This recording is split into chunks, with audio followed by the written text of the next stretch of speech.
हमारे पास जो भैंसें हैं ये अल्हम्दुलिल्लाह 17-18 किलो, 17-18-20 इस लेवल के विटामिन मिनरल कंप्लीट होंगे तो जानवर सोने के 2-2.5 महीने के अंदर अंदर दोबारा वो प्रेग्नेंट हो जाता है, तो फिर वो साल के अंदर अंदर सोएगा। नेपियर है, वो सुपर मुबासा है, ज्वार है और तूड़ी है, अच्छा, और वंडा है। ये चारों चीज़ें लाने के साथ ही आपने इनको FMD और एक आधे किलो की पोटली बांध के चूने की वो उसमें रख देनी है। ठीक है। बिस्मिल्लाहिर्रहमानिर्रहीम, अस्सलामु अलैकुम। फार्मिंग टिप्स में शाहिद अली अवान की जानिब से खुश आमदीद। नाजरीन, आज हम शादाब डेयरी फार्म पे मौजूद हैं। डॉक्टर शौकत साहब से हम आपकी मुलाकात करवाएंगे। डॉक्टर शौकत साहब आपको 10 बफलोज़ की फ़िज़िबिलिटी बना के दिखाएंगे और आपको बताएंगे कि 10 बफलोज़ से रोज़ाना कैसे आप 9,000 रुपया कमा सकते हैं। और इसके अलावा बेश कीमत ऐसी मालूमात होंगी जिनको अपनाते हुए कोई भी डेयरी फार्मर अपनी रोज़ाना की दूध की एवरेज को खासी हद तक बढ़ा सकता है। इस वीडियो को शुरू से आखिर तक देखिएगा, इंशाल्लाह बहुत मुफीद साबित होगी।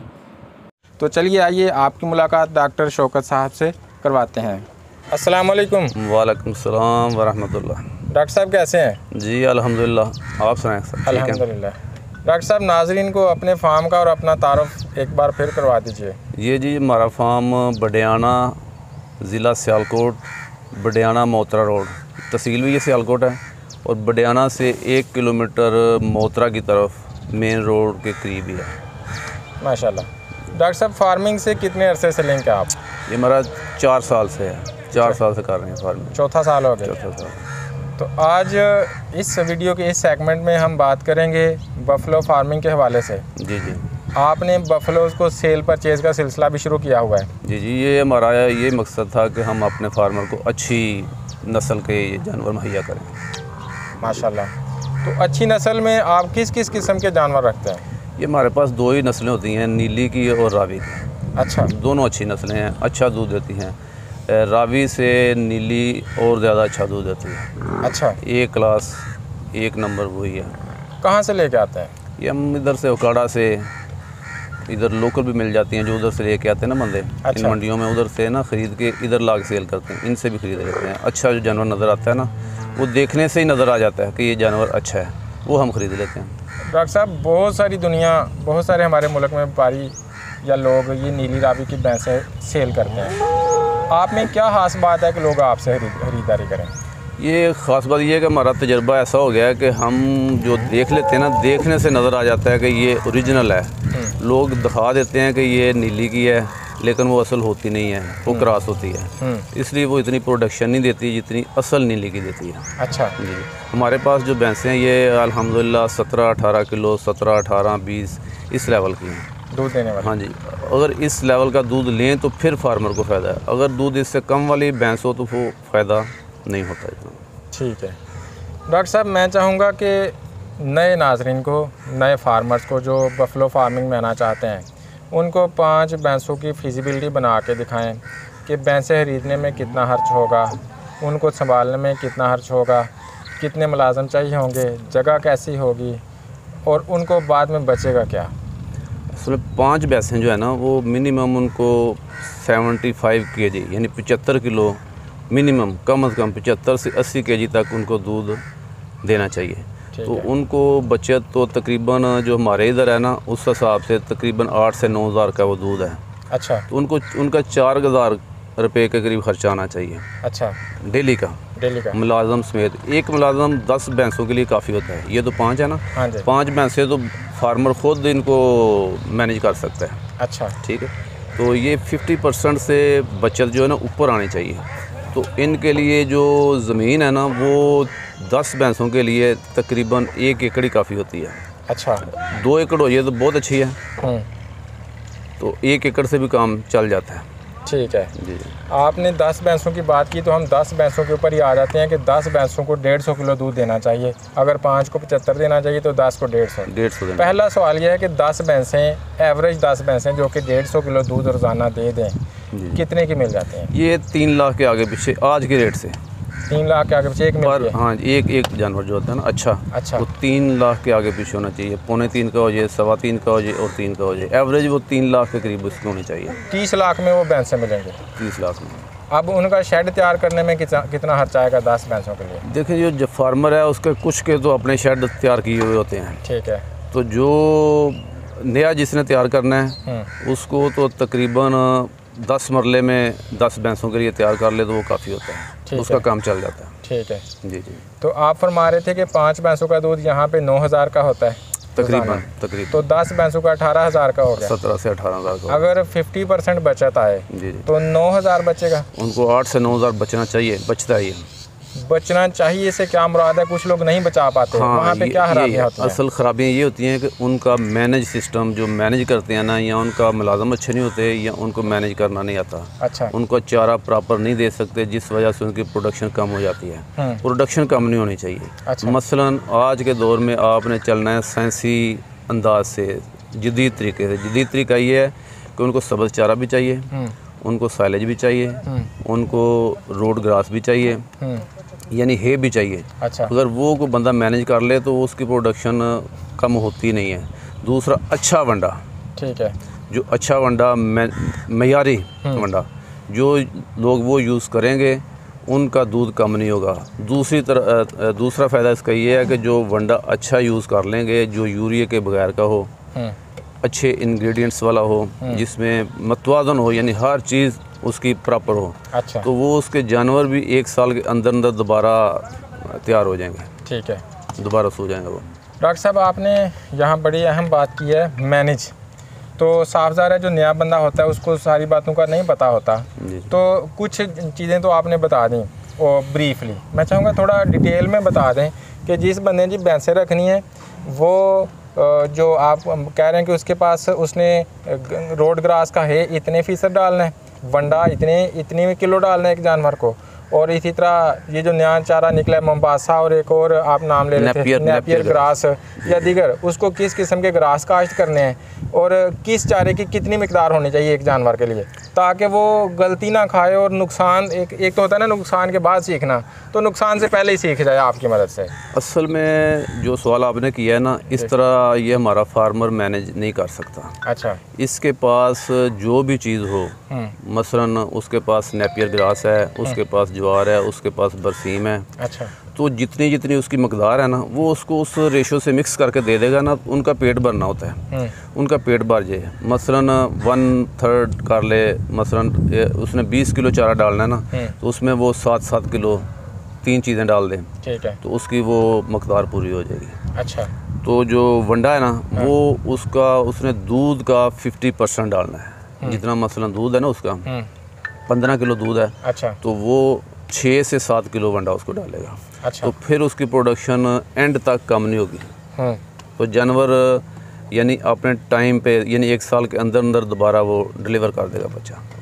दोबारा डिलीवर कर देगा 1 साल के अंदर। भैंस की बात कर रहा हूँ।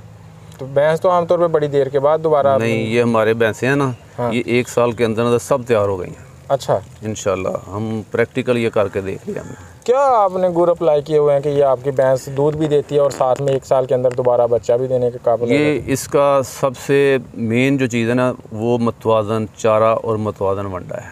अच्छा। इसके बाद हम आपको दिखाएंगे कि हमारे पास चारा कौन कौन सा है और वंडा हम कौन सा दे रहे हैं। अच्छा। ठीक है।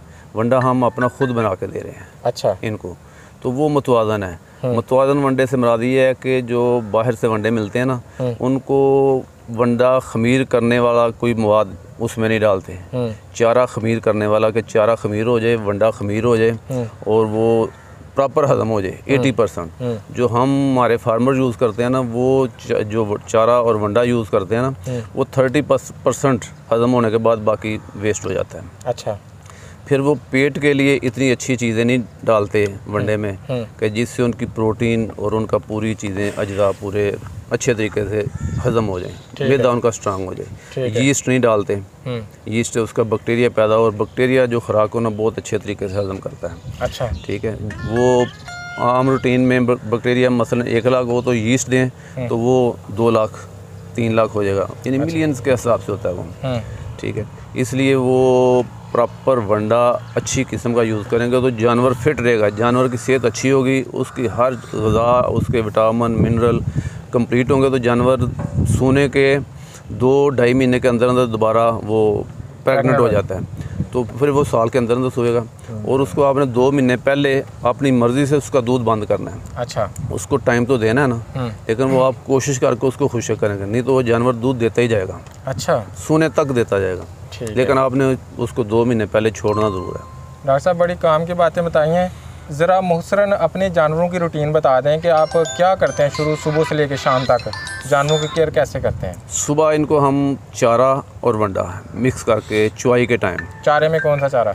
चारा जो भी सब्ज़ चारा है हमारे पास, ठीक है, नेपियर है, वो सुपर मुबासा है, ज्वार है और तूड़ी है। अच्छा, और वंडा है। ये चारों चीज़ें हम मिक्स करके, इस मिक्स करने को हम इंग्लिश में TMR बोलते हैं। अच्छा, जब ये सब चीज़ें मिक्स हो जाती हैं ना, तो ये इनकी ये मतवाज़न खुराक बन जाती है। अच्छा, तो ये सुबह इनको फर्स्ट टाइम देते हैं तकरीबन 5 से 6 बजे तक। अच्छा, ये उसके बाद इनको हम खोल देते हैं। फिर इन्होंने अपने, एक और अहम बात है वो बाद में आपको बताता हूँ। फिर इसको हम दोबारा यानी खोलने के बाद इनको तालाब में भेज देते हैं, भैंसों को। इनके लिए गर्मियों में तालाब बहुत ज़रूरी है। ठीक है, ये सारा दिन पानी में रहेंगी ना, तो इनको गर्मी का जो होता है ना स्ट्रेस, वो नहीं आएगा, तो ये दूध कम नहीं करेंगी।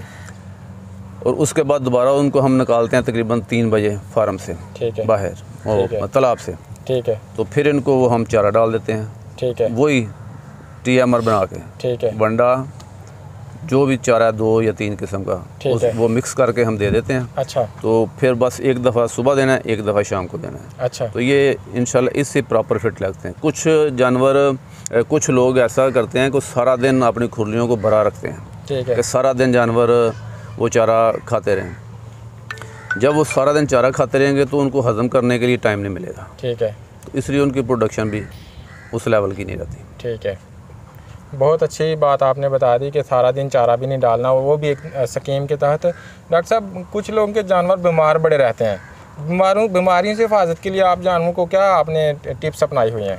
पहले तो ये है कि इनको आपने प्रॉपर इनकी डिवर्मिंग करनी है। पहले आप डिवर्मिंग करेंगे एक साल्ट से, मसलन नीलजैन से, तो फिर 15 दिन बाद दोबारा रिपीट करनी है। वो इसलिए कि उनका एग जो होता है ना वो रह जाता है, और किसी दूसरी किस्म का कीड़ा हो तो वो मसलन एक साल्ट से ख़त्म नहीं होता, तो दूसरी दफ़ा वो दूसरी चेंज करके देंगे ना, तो 15 दिन बाद उसका बच्चा भी निकलेगा। वो 15 दिन बाद रिपीट करने से वो आपका जो वर्म आएगा ना वो भी ख़त्म हो जाएगा। एक तो ये होगा। दूसरा, इनको आपने जानवर लाने के साथ ही आपने इनको FMD जो मुँह खुर की वैक्सीन होती है वो लगवानी है, अच्छी किस्म की। अच्छा, इम्पोर्टेड, सही है। और HS गलगोटू का 15 दिन बाद वो टीका लगवा देना है। ठीक है, फिर ये बीमार इंशाल्लाह नहीं होंगे। लेकिन सबसे ज़्यादा जो आपने इनकी केयर करनी है ना, वो ये है कि इनको सफाई का ख्याल रखना है। यानी कि ना आपने टॉक्सिन वाला गंदा चारा डालना है, और ना आपने वो टॉक्सिन वाला जो उल्ली वाला पानी होता है वो पीने देना है। यानी कि खुरलियों की प्रॉपर सफाई। ठीक है, पानी वाली खुरलियों को आपने हर हफ्ते में 2 दफ़ा सफ़ेदी चूना करना है। ठीक है, उनको साफ़ करके भरना है, और एक आधे किलो की पोटली बांध के चूने की वो उसमें रख देनी है। ठीक है, उससे उसमें फंगस नहीं लगेगी। सही है, उल्ली नहीं लगेगी, टॉक्सिन नहीं आएगी। अगर आपने साफ़ सुथरा चारा दे दिया, पानी साफ़ मुहैया कर दिया, उनकी प्रॉपर सफाई है, तो आपका जानवर बीमार होगा ही नहीं। वाह, क्या बात है डॉक्टर साहब, क्या बात है। लास्ट मैसेज के तौर पे क्या कहेंगे डेयरी फार्मर्स को? डेयरी फार्मर्स को मेरा तो यही है कि आप उनकी प्रॉपर निगहदाश्त करें, प्रॉपर तरीके से मैनेज करें, तो इससे अच्छा काम कोई भी नहीं है। अगर आप इसको अपनी ज़िम्मेदारी से, तरीक़ेकार से, जिस तरह मैंने ये बताया है कि उनके चारे को आप TMR की शक्ल दें। ठीक है, 2-3 किस्म का चारा डालें। ठीक है, वंडा अच्छा डालें। ठीक है, तो इंशाल्लाह ये प्रॉफिट ही प्रॉफिट है। इसके बच्चे आएंगे वो भी इंशाल्लाह पूरे सेहतमंद रखेंगे, वो भी ज़ाया नहीं होंगे। उनको प्रॉपर फीडिंग करें, प्रॉपर निगहदाश्त करें, गर्मी सर्दी का ख्याल रखें, तो इंशाल्लाह ये अल्हम्दुलिल्लाह बहुत अच्छा बिज़नेस है। डॉक्टर साहब बहुत शुक्रिया। अस्सलाम वालेकुम। वालेकुम सलाम। डॉक्टर साहब आखिर पे अपना नंबर बता दीजिएगा ताकि हमारे नाज़रीन आपसे रब्ता कर सकें और आपसे भैंसें खरीद सकें। ये 0308 जी 295 13 14 0308 295 13 14।